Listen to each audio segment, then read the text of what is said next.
घरकाम करायला गेल्यावर पहिल्याच दिवशी घरातील शेठची व माझी ओळख झाली. एक दिवस घरी कोण नसताना मी कामाला गेले तेव्हा तो एकटाच घरामध्ये होता. मी काम करत असताना तो अचानक माझ्या मागे उभा राहिला व त्याने त्याचं दांडूक काढून माझ्या मागे टाकायला सुरुवात केली. तर चला आपण आता ऐकूया कथेमध्ये पुढे काय झाले ते.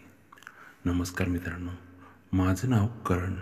ही कथा मला माझ्या मैत्रिणीने म्हणजेच प्रियाने सांगितलेली आहे. झालं असं की प्रिया लग्नानंतर एका शहरामध्ये राहू लागली. घरातली लोकांनी सांगितलं होतं की नवरा शहरामध्ये एका कंपनीत काम करतो, पण ते तसं काहीच नव्हतं. लग्नाच्या वेळेस तिच्या खूपच आनंद झाला होता की लग्नानंतर आपल्याला एका शहरामध्ये जायचं आहे. शहरातील राहणीमान तिच्या नजरेसमोर येऊ लागलं, पण लग्नानंतर काही वेगळ्याच गोष्टी तिच्यासोबत घडू लागल्या. झालं असं की लग्नानंतर प्रिया काही गोष्टी कळू लागल्या की आपला नवरा हा काहीच कामाचा नाही. तो दिवसभर जेवण करतो व झोपूनच राहतो. त्याला नको नको त्या वाईट सवयीसुद्धा आहेत. तिला आता खूपच टेन्शन येऊ लागलं, पण करणार काय?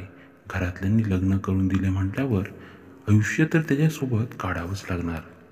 काही वेळा तर असं व्हायचं की तो महिनाभर कामाला जात नसायचा.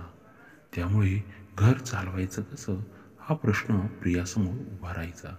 शेवटी तिनेच आता असा निर्णय घेतला की आपण स्वतःहून कुठेतरी काम बघायचं, जेणेकरून प्रत्येक गोष्टीसाठी आपल्याला आपल्या नवऱ्यावर अवलंबून राहता येणार नाही. ती आता काम शोधायला बाहेर पडली. आजूबाजूच्या महिलांना विचारल्यानंतर त्या महिलांनी सांगितलं की आम्ही इथल्या आजूबाजूच्या सोसायटीमध्ये धुण्या भांड्याचं काम करतो, तुला जमेल का?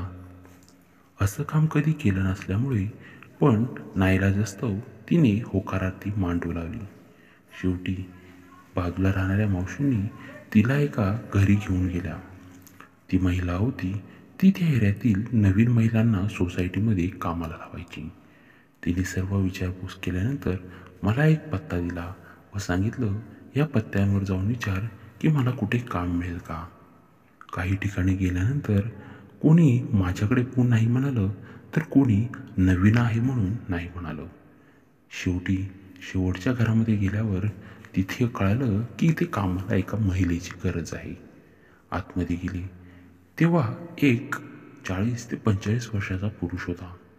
तो म्हणाला, मी एकटाच राहत असतो, त्यामुळे तुम्हाला माझी सर्व कामे करावी लागतील. माझ्या कपड्यात धुण्यापासून जेवण बनवण्यापर्यंत प्रत्येक गोष्ट तुम्ही मला करून द्यायची.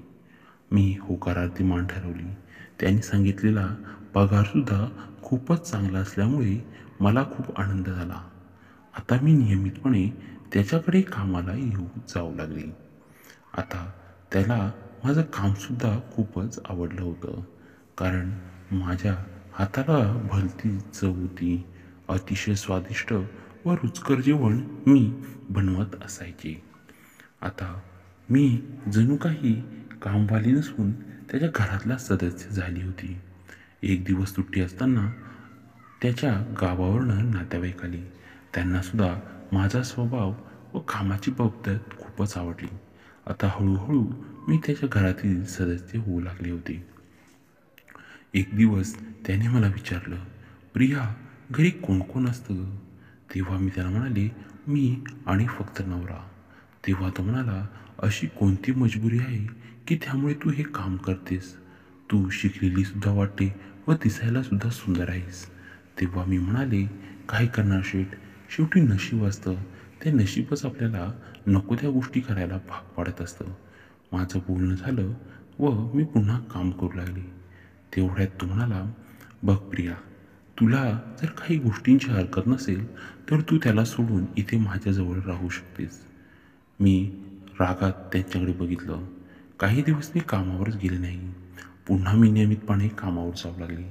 त्यांनीसुद्धा कोणाजवळच निरोप पाठवला नाही की प्रिया कामावर का येत नाही म्हणून.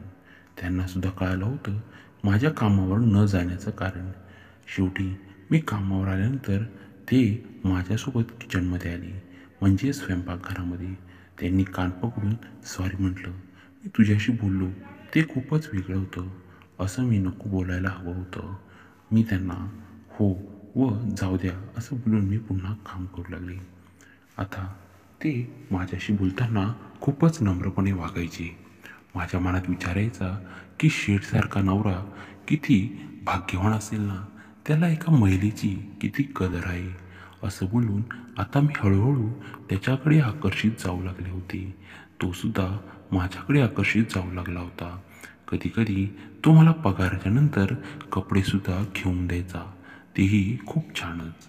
खायला तर विचारूच नका, प्रत्येक गोष्ट जी शेठला बनवली तीच गोष्ट मलासुद्धा खायला असायची. आता झालं असं की आम्ही दोघं एकमेकाच्या इतके जवळ येऊ लागलो होतो की कळालंच नव्हतं की मी त्याच्या घरामध्ये कामवाली आहे म्हणून. कारण की जेव्हा शेठ जेवायला बसायचे तेव्हा ते मलासुद्धा त्यांच्यासोबत घेऊनच जेवायला बसायचे. एक दिवस जेवायला बसले असताना अचानक त्यांनी एक घास भरवला व माझ्या तोंडापुढे आणला व मला म्हणाले, हे घे, तू खा. त्यांचं असं वागणं बघून मला खूप रडायला आलं. आयुष्यामध्ये पहिल्यांदा कोणता व्यक्ती आपली इतकी काळजी घेतोय हे बघून माझं मन भरून आलं. मी त्यांना नाही म्हणाले व तसं जेवण करू लागले. तेव्हा जेवत असताना माझ्या डोळ्यातून गळणारे अश्रू बघून ते म्हणाले, प्रिया बघ, असं आयुष्यामध्ये होतच असतं. इतक्या काही गोष्टी मनाला लावून घ्यायच्या नसतात. आपलं आयुष्य आहे, आपण मोकळ्या पद्धतीने जगायचं. मनात येईल तसं वागायचं, मनात येईल तसं राहायचं. कारण आपल्या सर्व गोष्टी फक्त आपल्यालाच माहीत असतात. असं म्हणत आमच्या दोघांचंही जेवण झालं. त्या दिवशी फारसं काम नसल्यामुळे मी घरी निघाले. दुसऱ्या दिवशी त्यांनी सांगितलं होतं की आपल्याला घर साफ करायचं आहे, त्यामुळे तू जरा लवकरच कामावर ये. मी सकाळीच उठले व घरातील सर्व कामे आवरून मी त्यांच्या घरी निघाले. जेमतेम 8 वाजले होते. त्यांनी झोपेतच दरवाजा उघडला. मी जाऊन किचनमध्ये माझी सर्व कामे करू लागले. तेव्हा अचानक ते माझ्या मागे येऊन उभे राहिले. त्यांचे इतक्या जवळ उभे होते की त्यांचा दांडू मला स्पष्टपणे मागून जाणवत होता. मी आता प्रचंड गरम होऊ लागले होते. काय करावं काहीच कळत नव्हतं. पण ते जाऊन पुन्हा झोपून घेतलं. ते झोपले असताना मी त्यांच्या रूममध्ये साफसफाई करायला गेली. तेव्हा त्यांनी अंगावर घेतलेल्या चादरीमध्ये चांगलाच तंबू झाल्याचं मला जाणवलं. असं वाटलं की चादर फटक्यात बाजूला करावी व त्याचा आकार घेऊन बघावा की कसा आहे ते. पण मी जास्त धाडस केलं नाही. मी पुन्हा माझ्या कामाकडे वळाली. अचानक दुपारी काम करत असताना ते माझ्या मागे येऊन उभे राहिले. सकाळच्यासारखंच मागे उभे राहिल्यामुळे आता मात्र माझ्या छातीमध्ये धडधड वाढू लागली होती. काय करावं काही कळतच नव्हतं. तरीही मी शांत प्रकारे उभी होती. अचानक त्यांनी मागून मला गच्च मिठी मारली. तेव्हा मी म्हणाले, शेठ तुम्ही हे काय करत आहात, हे योग्य नाही. तेव्हा ते म्हणाले, प्रिया मला माहिती योग्य नाही, पण तुझ्यासारखी सुंदर स्त्री समोर असताना मी स्वतःला कसं काय शांत ठेवू शकतो. असं म्हणत हळूहळू आता ते माझ्यासोबत पुढे जाऊ लागले. मी सुद्धा हातातील सर्व कामे बाजूला टाकून त्यांच्यासोबत त्या गोष्टीमध्ये वाहत चालले होते. आम्ही दोघेही एकमेकांमध्ये इतके एकत्र झालो होतो की आम्हाला कसलंच भान नव्हतं. त्यांनी जवळपास 5 ते 6 तास मला काही सोडलंच नाही. 2 तास तर मी त्यांच्यासोबत उभ्यानेच करत होते. मला आयुष्यात पहिल्यांदा इतकी मजा येत होती व आयुष्यात पहिल्यांदा कोणीतरी मला इतकं शांत केलं होतं. मी आता शेठकडे आवडीने कामाला जाऊ लागली होती. पैशांसोबत मला माझ्या मळी मिळू लागली होती. तर मित्रांनो, तुम्हाला आपली ही कथा कशी वाटली हे कमेंट्समध्ये सांगायला विसरू नका. धन्यवाद.